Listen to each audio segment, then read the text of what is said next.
Hello. Hello. हा, बोला बोला. हॅलो. हा, एक मिनिट आहे. रोहित दादा पवार साहेब बोलताय, आमदार साहेब. बर बर. हा. हॅलो. हॅलो साहेब, नमस्कार. नमस्कार. अहो, ते 2 दिवसापूर्वी तो जो मुलगा नाही का स्विम टँकच्या इथं अनफॉर्च्युनेटली वारला. हो हो. आता विषय असा आहे की तिथं ते तुमचा जो डक्ट होता, नाही तर ते हे होतं चेंबर ते. Balancing tank. हा हा. हा, तिथं उघडा होता ना. नाही, त्याच्यामध्ये ना सर, आपण ना सीसीटीव्ही फुटेज पाहिलंय, सगळं तिथं सीसीटीव्ही आहे, सगळे मग प्रिकॉशन घेतलेल्या आहेत सीसीटीव्ही त्या. फुटेज तुम्ही पालकांना द्यायला काय अडचण आहे? नाही, काहीच अडचण नाही ना, देऊन देतो ना. अहो, नाही ना देत ते तिथला जो माणूस आहे तो देऊन देत नाही ना. नाही नाही, काहीच अडचण नाही, देऊन देईल मी. मग उद्या आमचे काही पदाधिकारी येतील, तालुका अध्यक्षापासून सरांपर्यंत सगळे येतील.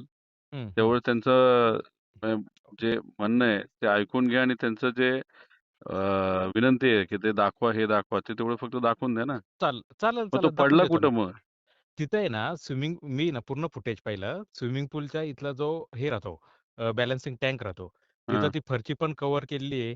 त्याचे वडील वगैरे म्हणजे स्विमिंग केली, त्यांनी दोघांनी स्विमिंग केली, फोटो सेशन झालं, बहीण पण तिथं होती. आणि ते सगळं झाल्यानंतर ते म्हणजे वडील असे चेंज करताय, कपडे चेंज करताय.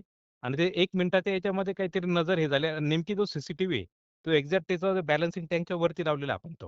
हो. म्हणजे कारण की काय होतं, की आपण स्विमिंग पूल फोकस करतो ना मेन म्हणजे, की स्विमिंग पूलमध्ये काही दुर्घटना घडू नये म्हणून. नाही, बॅलन्सिंग टॅगच्या इथलं सीसीटीव्ही चालू असेल ना. तो चालू आहे ना, तो बॅलन्सिंग टँक आहे ना, मग तो तिथं त्यात कव्हर केलेला आहे पडलाच ना नाही तो. असं तुमचं म्हणणं आहे? नाही नाही नाही, बॅलन्सिंग टँकच्या इथं पण हे ना कव्हर्ड आहे तो. तिथं तो कव्हर केलेला आहे ना तो पण. मग तो गेला कसा आत? ते त्याच्यात तो आहे ना, ते सीसीटीव्ही मध्ये कुठं दिसत नाही तो, कुठे हे गेलेला मग आहे. शेवटी सापडला कुठं तो? तो बॅलन्सिंग टँक मध्ये सापडलाय ना तिथं. मग तो जाणार कसा बॅलन्सिंग टँक मध्ये? तो बॅलन्सिंग टँक मध्ये ना, आपण जिथं चेंज करतो ना कपडे, तिथं एक पाईप आहे. आणि तिथं पण ते कव्हर केलेलं होतं, त्याच्यातून एखाद्या वेळेस गेला असेल, कारण पण सीसीटीव्ही एक्झॅक्ट त्याच्यावरती, कारण पूल कव्हर करतो ना आपण त्याच्यात पूर्ण. नाही, नाही. तुम्हाला ते फोटो हे द्यावं लागेल. नाहीतर हम्म. मग हा विषय फार वेगळ्या अँगलने आम्ही घेऊ. चालेल ना, चालेल, देतो मी सगळं एव्हिडन्स देतो, त्याचे काही नाही, अडचण नाही, सगळे तिथं देऊन लोकं देतो तिकडे. येतील. एका हम्म. लेव्हलचं पर्यंत मग त्यांचं तुम्ही सॅटिस्फाय करा विथ ऑल द व्हिडिओज. बर बर. आणि मग नाही झालं तर जबाबदारी तर घ्यावी लागेल ना कोणाला तरी. एका बरोबर. कॉन्ट्रॅक्टरला आपण किती वाचवणार?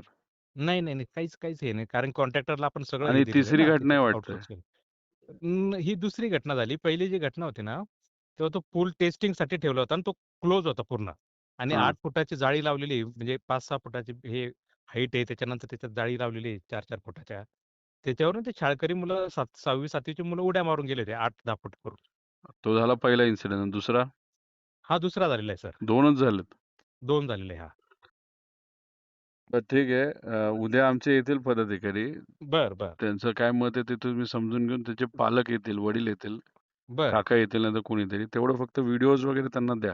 चालेल चालेल, देऊन देईल ना पण तो. फक्त हो. तुम्ही लाईटली घेऊ नका हा विषय. नाही नाही नाही, अजिबात नाही, काही काही नाही, सगळं सहकार्य करतो मी. ते